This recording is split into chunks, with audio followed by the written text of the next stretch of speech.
selunghel anai khankho chesa Koukit kanom hinla avangla Phaimit lonlhi pumin kagaldot Chun le zoto kalenna gamnom Kapenna Langmaiching phai kikhen jong leuhen Kamilthei neosen na gamnom zulmo in kumkhon anapa jingo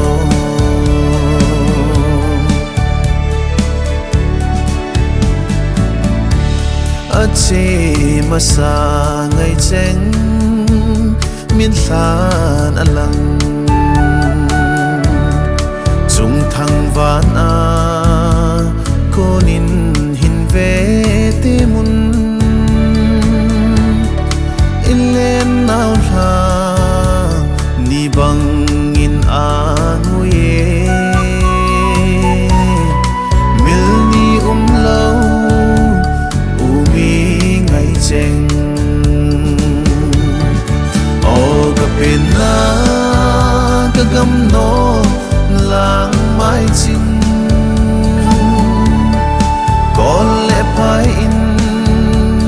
kikhen jong leuhen Kamilthei neosen na gamnom zulmo in kumkhon anapa jingo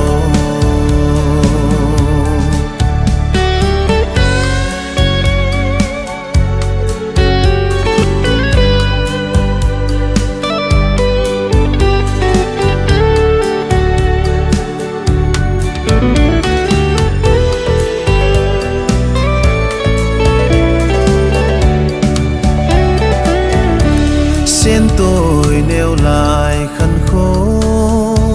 min than alang khanno gol cheng nun nop zalai lena len pi bay bang lai dip dap lo zeno Chung Pathen nei piwin Kapenna gamnom Langmaiching phai kikhen jong leuhen Kamilthei neosen